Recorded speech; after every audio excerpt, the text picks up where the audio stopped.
Prêt pour un nouvel épisode? Alors, juste avant, je vous invite à aller faire un tour sur devenirtriathlète.com/commande. Vous pourrez retrouver notre livre qui est déjà en précommande et qui sortira officiellement le 24 novembre. Sous la direction d'Olivier, à 7 mains, on s'est mis autour d'une table pour vous proposer le meilleur pour savoir comment devenir triathlète, comment progresser en triathlon et enfin comment performer en triathlon. Je vous laisse écouter nos échanges avec un superbe invité et je vous donne rendez-vous à la fin de cet épisode pour quelques derniers conseils. Allez, c'est parti pour devenir triathlète. Salut les sportifs, c'est Armano et vous êtes dans le deuxième épisode de la semaine du podcast Devenir triathlète. Mon compère pour animer cet épisode est toujours à mes côtés, à savoir Olivier De Scooter, le fondateur de la marque Oana. Salut Olivier. Salut Armano. Et nous avons toujours notre invité qui nous a été conseillé par Monsieur Holderbach, à savoir Lionel Lestrade. Salut Lionel. Salut Armano, salut Olivier. On a passé en revue un petit peu ton historique de sportif hier. Tu nous as glissé tout doucement que tu avais fait des études de kiné et puis d'ostéo et que maintenant tu ne te consacres que à ton métier d'ostéo. J'aimerais revenir là-dessus justement. Qu'est-ce que c'est que d'être kiné? Qu'est-ce que c'est que d'être ostéo? Quelles sont les différences? Et puis, qu'est-ce que ça t'apporte toi dans ta pratique du triathlon? Pour moi, les deux métiers sont vraiment plus une continuité. C'est pas deux entités à part. Donc moi j'ai commencé par mes études de kiné, j'ai exercé le métier et au bout d'un moment je suis allé chercher un petit peu un petit plus. Souvent je mets un peu la comparaison comme on passe notre permis de conduire, on est capable de conduire à peu près toutes les voitures sur le marché normalement, mais on n'est pas forcément capable de conduire une Formule 1. Pour conduire une Formule 1, on va aller chercher d'autres outils, on va aller chercher d'autres compétences. Moi, c'est un petit peu ce que j'ai fait avec le métier de kiné et d'ostéo. Le métier de kiné me permettait d'avoir des bases très solides, de pouvoir traiter un petit peu toutes les pathologies, toutes les demandes, mais j'avais besoin d'avoir une boîte à outils peut-être un petit peu plus riche et de pouvoir avoir une vision peut-être plus globale de la personne en entité, c'est-à-dire de voir le côté mécanique, mais peut-être le côté également chimique, le côté émotionnel, enfin voir vraiment une approche beaucoup plus globaliste, si on peut appeler ça, mettre ce terme-là. Plus holistique. Plus holistique, voilà. Je voulais pas employer ce terme, mais voilà, de la personne. Et c'est ça que je suis vraiment allé chercher dans mes études d'ostéo, d'aller chercher des outils supplémentaires et une vision plus globale du patient. Voilà. Tu traites exclusivement des sportifs ou Non, je traite ça va du bébé de 1 jour à la personne master plus forcément qui a déjà beaucoup changé de catégorie d'âge, celle-là, c'est ça? C'est ça, tout à fait. Après forcément. Donc, quand tu parlais des Ferrari, c'était pas juste les triathlètes. Non. C'était vraiment d'avoir d'avoir une boîte à outils encore plus large pour pouvoir répondre au maximum de demandes. Après, il est clair que dans ma patientèle, j'ai une orientation sport, puisque comme pour tout, j'ai toujours tendance à dire qu'on a une patientèle qui nous ressemble. Donc, suivant ce que l'on va chercher, suivant ce que l'on va rayonner, entre guillemets, on attire un petit peu ce que l'on fait. Donc moi étant connu un petit peu dans le secteur au niveau du triathlon ou des sports d'endurance, j'ai beaucoup de runners, j'ai beaucoup de trailers, de triathlètes, de cyclistes qui viennent me voir. Donc j'ai un peu ce côté-là et je pense que les gens apprécient parce que étant moi-même pratiquant, je sais quand ils me disent oui, l'autre jour j'ai fait une séance de fartlek où j'ai fait mon 30-30, j'ai eu mal pendant ma séance, qu'est-ce que je pourrais faire comme prochaine séance? Je sais de quoi ils parlent, ce que ça peut donner en termes de recrutement, comment planifier une séance peut-être moins traumatisante sur la région ou quoi que ce soit. Donc je pense qu'ils ont une écoute, ils retrouvent une écoute qui tombe pas dans le vide, ou quand ils me disent je prépare un Ironman, tout de suite souvent ça effraie certaines personnes du corps médical. Non, oh là là, mais c'est n'importe quoi, faut arrêter, vous allez vous détruire le dos, vous allez vous détruire les genoux, etc. Donc moi j'ai pas cette vision et cette approche, et j'ai un discours souvent qui je pense les rassure et permet de poser un peu plus les choses. En tout cas c'est dans ce sens-là que j'œuvre. T'as dit que tu étais plus ostéo que kiné aujourd'hui. Oui. Du coup ça veut dire que tu fais peut-être plus de manipulation et moins de rééducation, c'est ça? Oui, c'est ça. C'est-à-dire que j'ai arrêté la prise en charge médicale, dans le sens où je ne prends plus de gens qui viennent sur ordonnance. J'ai voulu me détacher un petit peu de ce système là où les gens viennent avec une ordonnance et sont remboursés avec une codification très précise des actes et compagnie. Moi, je me suis détaché de cette profession. Pour retrouver un petit peu plus de liberté dans ce que je veux faire au niveau de ma prise en charge, et du coup d'avoir des créneaux. Faut dire également qu'il y a une réalité économique, c'est-à-dire de pouvoir prendre les gens sur des laps de temps beaucoup plus longs que sur une séance de kiné. Il faut dire qu'une séance de kiné est facturée entre 18 et 20 euros. Donc, quelque part, vous passez une demi-heure avec la personne et pour s'en sortir, il faut quand même faire de nombreuses heures de consultation pour enchaîner les consultations. Donc ça commençait vraiment à me peser et j'avais envie vraiment de poser les choses, de prendre mon temps, d'être un peu plus à l'écoute, de traiter les gens sur des créneaux un peu plus longs. Donc moi, les gens, je les prends entre 3/4 d'heure et 1 heure. Mais du coup, ça me permet de poser les choses et que les gens, je trouve, s'investissent plus également dans leurs soins. Parce que même si maintenant les mutuelles remboursent énormément les soins d'ostéo, il y a plus ce côté, de toute façon, c'est la Sécu qui paye, c'est remboursé. Pour certaines personnes, il y a moins d'investissement dans leur prise en charge parce que, entre guillemets, cette notion en France du soin gratuit, il est loin d'être gratuit, il est remboursé. Il faut vraiment faire la différence avec ça, c'est que on cotise pour avoir accès à ces soins remboursés. Donc c'est pour ça que j'ai pris ce versant. Donc en effet, je fais beaucoup moins de rééducation. C'est plutôt du soin ponctuel. J'essaye de conseiller beaucoup les gens plus sur la réathlétisation ou sur de la préparation physique en parallèle, puisque pour moi le soin, ce que je vais faire est qu'un début du maillon. Si les gens ne se prennent pas en charge derrière, ou voir, je les adresse des fois à des kinés pour continuer le travail. Moi, je suis juste une goutte d'eau dans un verre. Ça va pas suffire à résoudre tous les problèmes. Tu mentionnais le terme réathlétisation. Oui. C'est pas facile, hein. Pas facile. En fait, quelle est la différence avec la rééducation? C'est juste que c'est le retour au sport, c'est ça? Ouais. Pour moi, la réathlétisation, c'est vraiment, on prend une personne qui pratiquait une activité physique, quelle que soit son activité et quel que soit son niveau, qui a eu une interruption, une opération, une maladie, qui est tombée malgré elle dans la sédentarité. Enfin, vraiment, il y a une période où le corps s'est désentraîné. Elle est plus capable de reproduire le sport qu'elle faisait précédemment, surtout en termes de développement de qualité physique. Et donc, le but, c'est de la remettre dans la direction de son sport et de permettre à son corps à remettre en place des phénomènes d'adaptation pour qu'elle puisse repratiquer son sport. Donc là, c'est vraiment réathlétisation. C'est un sujet qui me parle puisque, comme tu peux le voir, j'ai le bras en écharpe, la clavicule qui a été brisée en petits morceaux il y a pas très longtemps. Donc j'imagine que je fais partie du type de patient que tu traites. C'est exactement ça. Voilà. C'est super intéressant ce que tu dis et ça me permet de réagir. Je voudrais juste ton avis sur le sujet, parce qu'on parle de réathlétisation plutôt que de rééducation dans le cadre de tes activités actuelles. J'en déduis que il semble plus néfaste pour le corps humain d'avoir arrêté après avoir fait une activité physique que d'avoir toujours été sédentaire. Je sais pas si tu vois ce que je veux dire. Après, tout va dépendre de l'arrêt.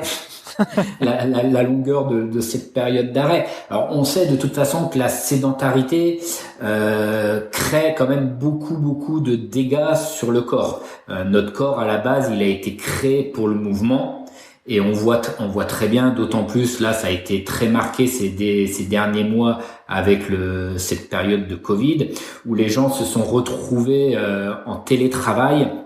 Et moi, je vois mes consultations depuis 2 ans. J'aurais pu ouvrir une consultation spéciale télétravail. Je n'avais plus que ça en motif de consultation où les gens ne se sont jamais autant plaints de douleurs rachidiennes, de douleurs au niveau du cou, de douleurs au niveau du dos.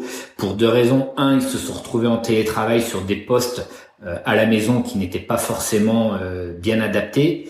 Mais surtout, ils sont devenus sédentaires plus. C'est-à-dire qu'il n'y avait même plus les déplacements quotidien pour aller au travail, le midi pour aller à la cafette, pour aller au resto, pour rentrer le soir. Donc ils faisaient 3 pas, ils étaient dans leur bureau, ils faisaient 3 pas, ils étaient dans leur cantine du midi, etc. Et là, ça a explosé. Donc l'effet de la sédentarité pour le corps, il est quand même très délétère. Moins le corps bouge, plus il s'enraidit, plus il devient douloureux et on parle pas après des effets sur éventuellement le cholestérol, le diabète, la prise de poids, etc. Donc la sédentarité pour moi est vraiment le fléau actuel de notre société qu'il faudrait vraiment mettre des gros moyens pour faire bouger les gens, ne serait-ce que les faire marcher un peu plus. Je suis complètement aligné avec toi et même en termes de taux, si on regarde le taux de mortalité, c'est vraiment impressionnant. Je sais plus, je crois que c'est plus de 20% ou 30% en plus de mortalité chez les personnes sédentaires. Donc c'est vraiment évident, ça sujet de société, quoi. C'est mon quotidien. Je me bats au quotidien quand les gens ils arrivent au cabinet en me disant j'ai mal au dos et je comprends pas pourquoi. Et tout de suite, j'essaye de leur mettre le doigt dessus en disant mais depuis combien d'années vous avez pas bougé votre corps, quoi. On leur demande pas de faire un Ironman, très loin de là, mais au quotidien d'avoir un minimum d'activité, d'avoir une activité physique au moins 2 fois par semaine, même diverses et variées, mais que le corps bouge.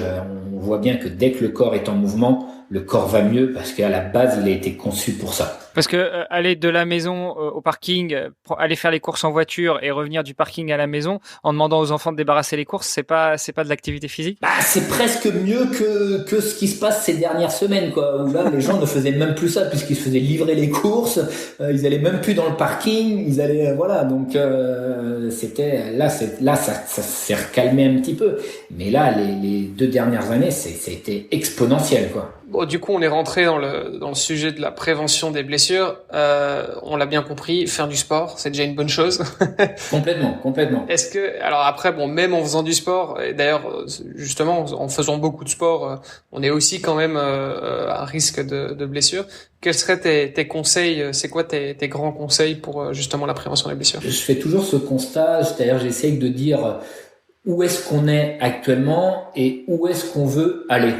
Et c'est par rapport à cette planification qu'on va pouvoir mettre des choses en place qui vont prévenir plus ou moins les blessures.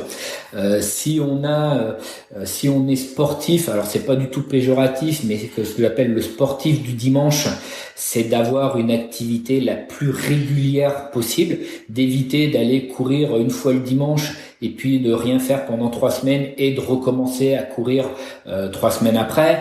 Ou le commentaire que j'ai régulièrement, c'est je cours tous les dimanches, par contre je ne comprends pas, je progresse pas, je stagne et compagnie, parce que ça manque de stimulation. Vaut mieux courir entre guillemets 3 fois 20 minutes dans sa semaine qu'une seule fois 1 heure par semaine le dimanche, parce que le corps a besoin plutôt de stimulation très régulière, puisque ça lui permet de mettre des phénomènes d'adaptation pour se renforcer et progresser, et d'éviter qu'il se désentraîne aussitôt après. Donc plus on va stimuler son corps régulièrement avec éventuellement des activités différentes, ça peut être un coup je vais faire un peu de vélo, un coup je vais nager, un coup je vais faire de la marche, un coup je vais faire du pilates, un coup je vais faire, qu'importe, mais le tout pour le sportif occasionnel, récréatif, il faut qu'il stimule son corps au moins 2 à 3 fois par semaine. Là, il aura vraiment une qualité de vie qui sera optimisée.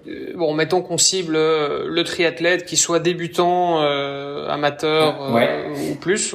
Qu'est-ce qu'on peut faire? Lui, par contre, ça va être par rapport à ses objectifs. C'est comme pour tout, c'est de monter en charge vraiment dans la progressivité et laisser le temps au corps de s'adapter. Le corps, on a un corps qui est une fabuleuse machine qui est capable de faire énormément de choses, de s'adapter à énormément de contraintes. La seule chose qu'il ne sait pas faire, c'est s'adapter rapidement à de nouvelles contraintes, ce qu'on appelle un peu le stress mécanique. C'est-à-dire si d'un seul coup on lui met trop de stress mécanique, trop vite, trop fort, c'est quasiment sûr que c'est la blessure. Tu veux dire qu'on peut pas passer d'un triathlon S le dimanche à un Ironman 15 jours après? Tu peux essayer.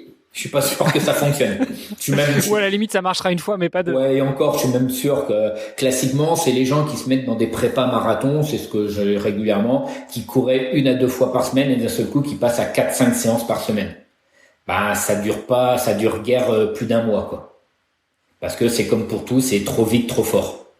Et ça, c'est aussi un petit peu la société dans laquelle on vit, c'est que les gens grillent beaucoup trop d'étapes. On le voyait il y a quelques années dans la course à pied, des gens qui faisaient des 5 ou du 10 bornes et d'un seul coup passaient sur marathon. Là, c'est devenu exponentiel depuis 10 ans, c'est dans le trail. On n'est plus un trailer si on fait pas de l'ultra. Donc les gens maintenant, ils commencent la course à pied et tout de suite ils s'alignent sur des 120, 130, 140 km en trail. Moi ça, waouh, je suis estomaqué quand j'entends ça. Et en triathlon, je trouve qu'il y a peut-être un petit peu moins, mais il y a beaucoup de gens qui tout de suite veulent faire des Ironman avant de faire des halves, des choses comme ça, avant d'habituer le corps. Donc pour moi, en termes de prévention de blessures dans nos sports, c'est d'être progressif, d'être à l'écoute de son corps et de monter vraiment progressivement dans les années et pas vouloir sauter des étapes, quoi. Alors quand tu dis évoluer progressivement, on parle souvent d'une augmentation de charge de 10% par semaine maximum. Est-ce que tu valides ce point-là? Et si oui, quand on parle de 10%, c'est en termes de volume d'entraînement, en termes de durée, en termes de kilométrage, en termes de... Ouais, alors je suis pas forcément un adepte de tout quantifier, parce que après on peut, il faut jouer à la fois sur le volume, mais il faut jouer également sur l'intensité. Et c'est souvent le combo qui fonctionne pas, c'est-à-dire que si on augmente l'intensité, le volume, ça fait trop. Donc il faut, alors on a cette chance ou cette malchance, je sais pas, dans le triathlon, d'avoir 3 sports qui nous permet aussi de quantifier cette intensité. C'est-à-dire qu'on peut se permettre, si on fait une intensité à pied, de faire peut-être plus de la récup la même semaine sur le vélo ou en natation, ce qui fait que ce stress mécanique, cette intensité va pouvoir être lissée un peu sur les différents sports. Donc, mais de toute façon, c'est à la fois le retour entre chaque séance, la pénibilité de la séance qui va être à prendre en considération. Et puis, en effet, dans la planification, je pense que c'est là aussi l'intérêt quand on va commencer à vouloir faire des objectifs, à se faire encadrer par aussi des professionnels de l'entraînement qui vont être capables de codifier et de placer des charges, des phases de surcharge, des phases de récupération, des phases de régénération, pour pas être tout le temps au taquet, parce que le corps va progresser justement pendant ces phases de régénération. Et c'est souvent cette phase-là qui sont un petit peu négligées. Tu parles d'écouter son corps, et je pense que c'est quelque chose qu'on entend effectivement souvent, et bon, et le côté progressivité aussi, je crois que c'est quelque chose qui revient beaucoup au niveau de la clinique du coureur. On a eu Blaise Dubois il y a quelques semaines qui passait sur le podcast. Qu'est-ce que ça veut dire pour un athlète, je sais pas, mettons un triathlète débutant, ça veut dire quoi écouter son corps pour lui, parce que c'est pas forcément facile. Enfin, je veux dire, quand on a beaucoup d'expérience, voilà, t'as 20 ans d'expérience dans le triathlon, a priori, ton corps, tu le connais, tu sais l'écouter. Par contre, quand t'es un peu novice, on va dire, sur la discipline, ça peut être difficile pour certaines personnes. Ça veut dire quoi écouter son corps? Pour moi, ça va être un petit peu le contenu de la séance. Cette pénibilité du style il y a 45 minutes de footing en endurance fondamentale, donc c'est quelque chose qui doit être complètement en aisance, et la personne finalement elle va trouver la séance dure. Donc il y a quelque chose qui est pas en adéquation, par exemple. Donc là, ça peut être un premier signe de dire, attention, est-ce qu'il y a peut-être de la fatigue actuellement qui s'est accumulée, puisque cette séance était programmée comme facile et finalement le vécu n'était pas en phase. Après, ça peut être tous des signes qui sont à côté, un sommeil qui devient perturbé, une irritabilité dans le quotidien, une modification de l'appétit. Tout ça, ce sont des signes qui doivent clignoter, qui doivent allumer des voyants en disant tiens, c'est bizarre, par rapport à d'habitude, j'ai pas le même comportement, ou voilà. Donc ça, c'est tous les à côté, les effets collatéraux d'une séance qui peuvent entraîner, qui peuvent tomber dans le surentraînement. Et ça, c'est des signes quand on connaît pas forcément le fonctionnement de son corps, puisque quand on commence à enchaîner des séances, il y a forcément de la fatigue musculaire, il y a forcément des tensions qui viennent s'installer à droite à gauche, qui sont aussi des phénomènes naturels et qui font progresser le corps. Donc faut pas se dire tiens, j'ai un peu de courbature, donc il faut que j'arrête de m'entraîner pendant une semaine. Là, l'adaptation va être compliquée, mais je pense que c'est d'être à l'écoute un petit peu des à côté. Si madame commence à dire tu là en ce moment va courir parce que tu commences à être casse-pied au quotidien, faut peut-être le prendre aussi différemment en disant faut peut-être que je me repose un peu plus, ou que je fasse sauter une séance parce que mon corps a besoin de se reposer, parce que si dans mon fonctionnement habituel j'ai un comportement qui a changé, c'est pas pour rien. Donc ça, pour moi, ça peut être des signes surtout quand on débute ce sport, qui sont à prendre en considération. Je pense que c'est ça qui est difficile justement aussi pour les sportifs débutants entre guillemets, c'est de discerner en fait quelles sont les bonnes douleurs des mauvaises douleurs finalement. On parle beaucoup de variabilité cardiaque pour justement mesurer ou quantifier, on va dire la fatigue, le bien-être, la fatigue et l'état un peu général de l'état de forme. Est-ce que c'est quelque chose que tu recommandes d'utiliser, qui justement pourrait permettre d'objectiver les choses? Non, personnellement, je m'en suis jamais servi. Et c'est vrai que chez du débutant, non, je l'ai jamais non plus mis en place, parce qu'il faut déjà un minimum de technologie pour pouvoir mesurer cette variabilité cardiaque. Après, la technologie, on l'a. Enfin, je veux dire, c'est une ceinture cardiaque, oui, tout à fait. Bon. Ouais, complètement. Mais non, je me suis jamais servi de cette donnée-là. J'ai plus donné les notions un petit peu de comportement ou de sensation extérieure. Ok. Moi, j'en profite pour rebondir. S'il y en a que ça intéresse, ce fameux HRC ou la variabilité cardiaque, on avait fait un gros épisode avec Greg sur le podcast de Nakan, avec un spécialiste, avec un cardiologue. On en avait beaucoup parlé pendant 1 heure et demie. Donc voilà, s'il y en a que ça intéresse, n'hésitez pas à aller voir. Je pense qu'on a fait un bon tour là aujourd'hui sur la partie justement médicale, paramédicale, prévention des blessures. Peut-être pouvoir se donner rendez-vous demain pour reparler à nouveau de toi, Lionel, et puis de tes performances, de ton palmarès sur triathlon. Oula. Ok, avec plaisir. T'as l'air quand même moins motivé là. Non, c'est parce que tu es très modeste, c'est ça? Non, mais quand quelques épisodes avant vous interviewez Frédéric Von Lierde, excuse-moi, mais là on ne joue plus du tout dans la même. Mais justement, on donne la parole à tous les triathlètes du début, milieu et fin de peloton. Merci. Et puis je suis sûr qu'il y aura quelques petites anecdotes croustillantes sur tes plus ou moins 18 Ironman passés. Bon, on revient là-dessus demain. Tout à fait. Allez, à demain. Parfait. À demain. Merci d'avoir écouté cet épisode jusqu'à la fin. Si vous l'avez apprécié, je vous rappelle que vous pouvez venir sur le groupe Facebook pour nous laisser un commentaire et interagir avec nous et nos invités. Et n'oubliez pas de nous aider à progresser dans les classements et dans notre exercice de podcast en laissant un commentaire sur Apple Podcast. À demain pour en savoir encore plus sur notre invité de la semaine.